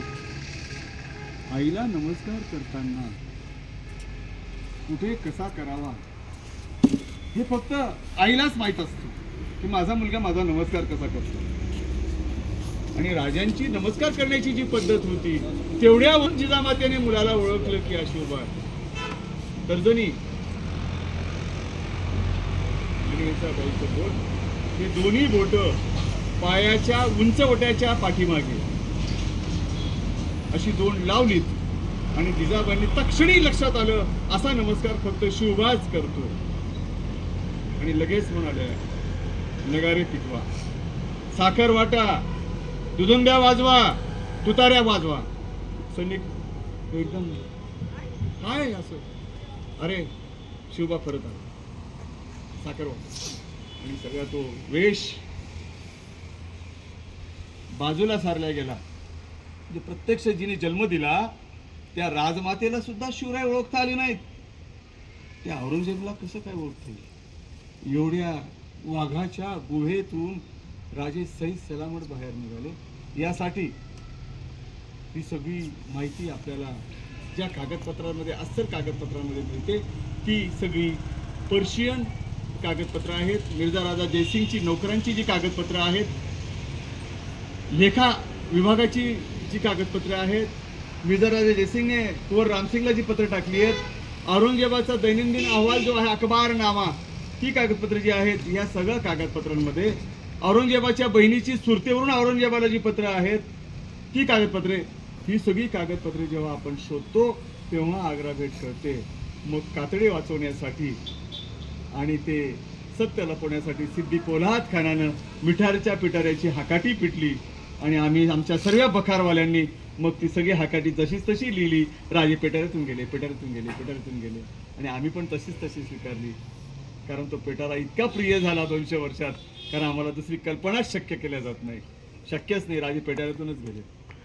असू द्या, पेटाऱ्यातून काय गेले ना, पण राजे कैदेतनं सुटलेत, हे महत्वाचं आहे. सही सलामत सुटलेत आणि हा हिंदवी स्वराज्याचा पताका मोठ्या दिमाखानं पुन्हा नव्यानं उभे राहिले.